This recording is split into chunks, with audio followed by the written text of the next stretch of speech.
안녕하세요. 저는 수자국어에서 광양고등학교 1학년 내신을 담당하고 있는 강사 주동민입니다. 반갑습니다. 이번 시간에는 광양고등학교 1학년 2학기 중간고사에 대해서 한번 말씀을 나눠보고자 합니다.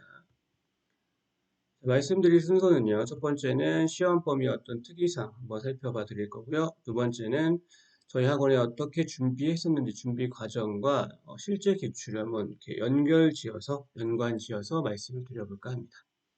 마무리로 그걸 통해서 알 수 있는 이제 광양고 시험의 기출 특징, 그리고 앞으로의 어떤 대비 방향, 이런 것들 말씀드리고 마무리하겠습니다. 먼저 시험 범위의 특징입니다. 아시겠지만 광양고등학교 같은 경우에는 2학기의 경우 교과서를 다루고 있지 않습니다. EBS에서 출시되었던 단기특강이라는 문학교재죠. 문학교재인데 문학교재 중심으로 시험이 출제되고 있고요. 보시다시피 이 근방의 다른 학교들에 비해서 굉장히 시험 범위가 많은 편입니다. 문문, 즉 시문학이죠. 현대시, 고전시가 포함해서 총 18작품, 그 중에서 이제 상충곡이라는 작품은 학교에서 교재 외에 이제 프린트로 추가 제공된 작품이고요. 가사문학은 굉장히 길이가 긴 편입니다. 또 한 가지 이제 산문문학 같은 경우에는 고전, 현대 포함해서 총 5작품. 엄청 양이 많죠. 그래서 이거는 이제 학생들이 시험을 준비하는 과정에서 학습 부담을 좀 느낄 만한 정도가 아닐까 이렇게 생각할 수 있고요. 반대로 뒤집어 생각해 보면 시험 범위의 기본적인 내용들을 잘 정리해 왔던 친구들이라면 실제 시험에서 어떤 문항별로 되게 어렵다고 느끼는 그런 문제들은 좀 없지 않았을까. 즉 양적인 부담을 이겨내고 꾸준하게 공부하고 준비했다면 실제 시험은 그렇게 어렵게 풀지 않았을 것이다. 이렇게 말씀드릴 수 있을 것 같습니다. 조금 더 살펴봐 드리면요. 전체 27문항이 출제되었고요. 그 중에 선택형 24문제, 서논술형이 3문제. 서논술형의 문항 수는 적지만 오른쪽에 보시는 게 80 더하기 20, 이게 배점이거든요. 3문제, 20문제 배점, 20점이라는 배점이 걸려 있습니다. 그러니까 배점은 그렇게 작은 편은 아니었다라는 거고요. 다만 그 선언수령 문제 중에서 상층곡 해석 문제가 이제 나온다라고 미리 알려주셨어요. 그래서 학생들이 그 부분에 대해서 물론 학습 부담은 있었겠지만 미리 철저히 준비하고 시험 볼 수 있었기 때문에 결과적으로는 어렵진 않았다. 점수를 획득하는 일은 어려운 일이 아니었다. 이렇게 말씀드릴 수 있을 것 같습니다. 세부적인 것들 한번 살펴봐 드릴게요. 일단은 저희 학원의 준비 과정 전체 한번 살펴봐 드리면요. 첫 번째, 일요일 1시에 광양고 학생들과 함께 정규 수업 3시간짜리 수업 진행하면서요. 이 시간에 시험 범위 내 작품들을 다시 한번 같이 정리하고요. 교재에 충실하게, 교재에 있는 문제, 작품에 대한 설명 같이 하고 있습니다. 또 요걸 바탕으로 평일에 한 번 더 학생들을 나오게 유도하고 있거든요. 이게 복습 클리닉이라는 건데 결국엔 내신 시험은 그 어떤 학생들이 얼만큼 꼼꼼하게 많이 반복하느냐, 또 반복할 때 어떻게 좀 더 효율적으로 반복하느냐, 여기에 달려있다고 보시면 됩니다. 그래서 그거를 좀 학원 자체에서 좀 학생들을 그렇게 이끌기 위해서 클리닉 때 범인의 작품을 복습하는데, 기본적으로 OX라든가 아니면 작품에 대한 백지 복습이라든가 이런 것들, 서술형이라든가 빈칸 넣기라든가 이걸로 좀 더 학생들이 출력을 잘 할 수 있게끔 유도하고 있습니다. 그 다음에 이제 지금 화면에 보시는 이 자료가 학생들이 이제 마지막 시험 전날 받아본 자료거든요. 그걸 적중가 분석이라고 하고요. 자료 이름도 그렇고 수업도 그런 이름을 가지고 하고 있는데요. 여기 있는 이 본문의 필기 내용이 이제 학생들이 실제로 학교에서 필기한 내용들을 취합해서 저희가 이렇게 보기 좋게 다시 재구성해가지고 학생들이 이 정도는 확실하게 알고 시험 볼 수 있게끔, 물론 그 전에 계속 반복적으로 정리한 내용이니까 다시 한번 확실하게 인지하고 인식하고 시험 볼 수 있게끔 그렇게 유도하고 있습니다. 이런 자료를 마지막에 제공해주고 있고요. 그래서 이번 적중가 분석 때도 그랬지만 시험 전날 학생들이 확실하게 알 때까지 함께 했습니다. 모이는 시간은 정해져 있지만 돌아가는 시간은 정해져 있지 않았어요. 물론 학원의 특성상 10시 이후로는 수업을 하지 못하지만 그때까지는 다 같이 확실하게 인지했다고 제가 판단할 때까지는 집에 보내지 않았습니다. 네, 그런 것들 참고해 주시고요. 실제 기출과 한번 비교해 볼게요. 또 학교에서 이제 작품별로 EBS 단기 특강의 내용만 가지고 수업한 게 아니라 어떤 이렇게 보시다시피 농무 같은 경우에는 이렇게 추가적인 프린트를 제공되는 작품도 있었거든요. 이건 역시 빠짐없이 같이 공유했고요. 학생들이 숙제하도록 유도했고요. 요걸 바탕으로 또 출제가 되었기 때문에 이런 것들까지 놓치지 않도록 했습니다. 실제로 보면 이게 지금 보시는 2번 문제가 적중과분석 자료에 제가 넣어준 문제인데요.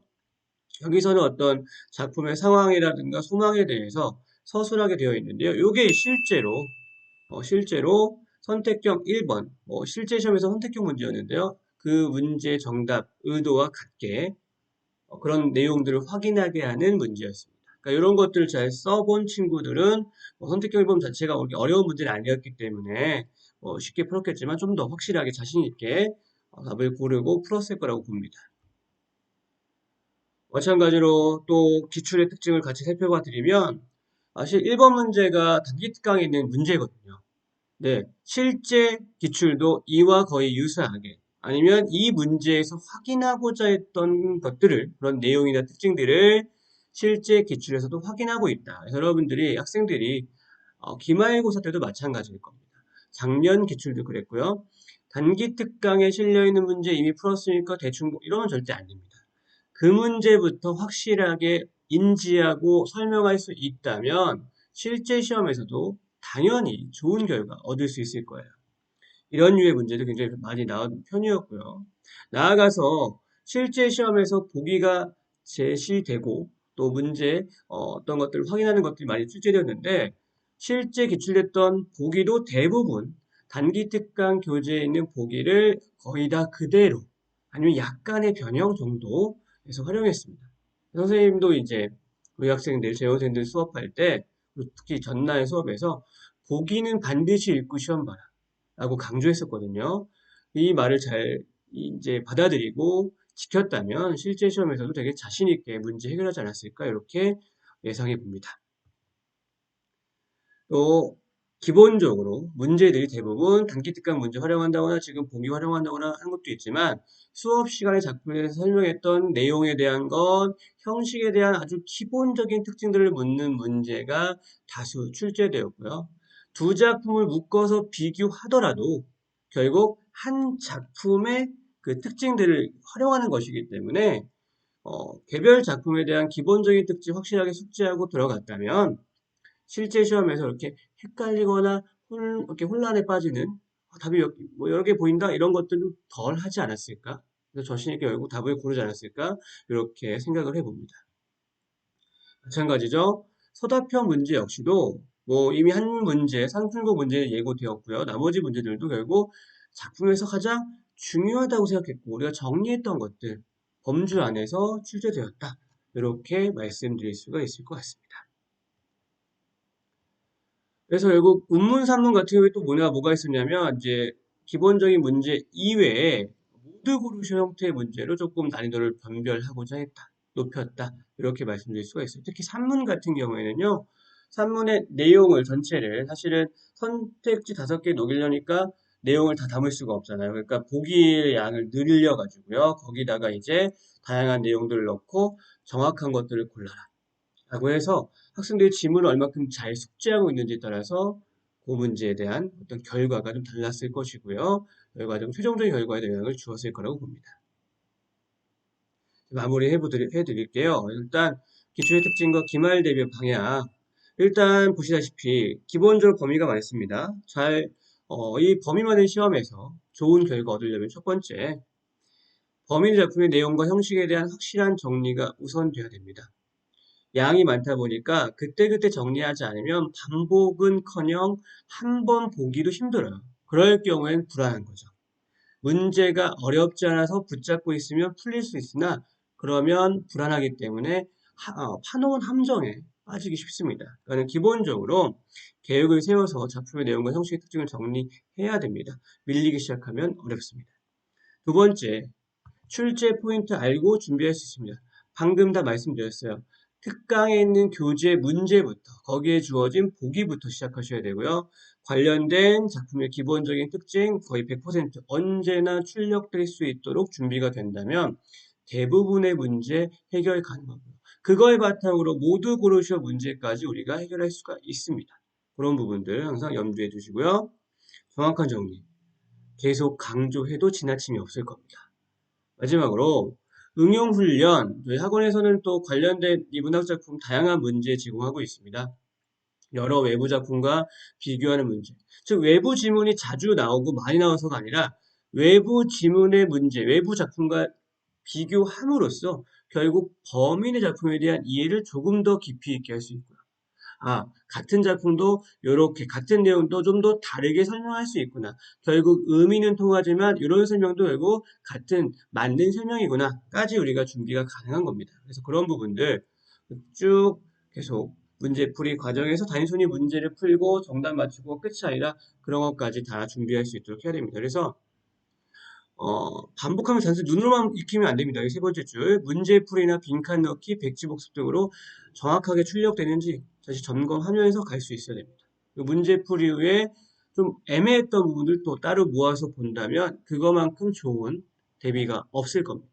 이와 같은 대비를 진행한다면 기말고사 역시 무난하게 또 좋은 결과 기대해 볼 수 있지 않을까 이렇게 말씀드릴 수 있을 것 같습니다. 일단 이번 중간고사는 무척 쉬운 편이었기 때문에 저희 재학생도 대부분이 이제 하나 틀린 정도였어요. 그러니까 이건 기말고사까지 가봐야 최종 등급 어떻게 받을지 예측해 볼 수 있겠죠. 그러니까는 기말고사도 이런 방향으로 좀 긴장 늦추지 않고 준비를 해야겠습니다. 그래서 11월, 12월 과정, 저희는 학원은 이제 2달씩 묶어서 과정이 진행되거든요. 이 과정 언제 시작되느냐? 10월 31일, 일요일부터, 이게 광양고 시간이에요. 1시부터 4시까지 정규 수업 3시간 이렇게 진행될 예정이고요. 이 시간 잘 활용해서 여러분들 기말고사까지 되게 확실하게, 차분하게, 자신감 있게 준비해서 최종적으로 2학기 좋은 결과, 좋은 등급 얻고 2021년 마무리하시길 바랍니다. 네, 자세한 또 이상 궁금하신 분들은 또 학원에 문의 전화 주시면 감사하겠습니다. 그럼 광양고등학교 2학기 중간고사 분석 여기서 마무리하도록 하겠습니다. 감사합니다.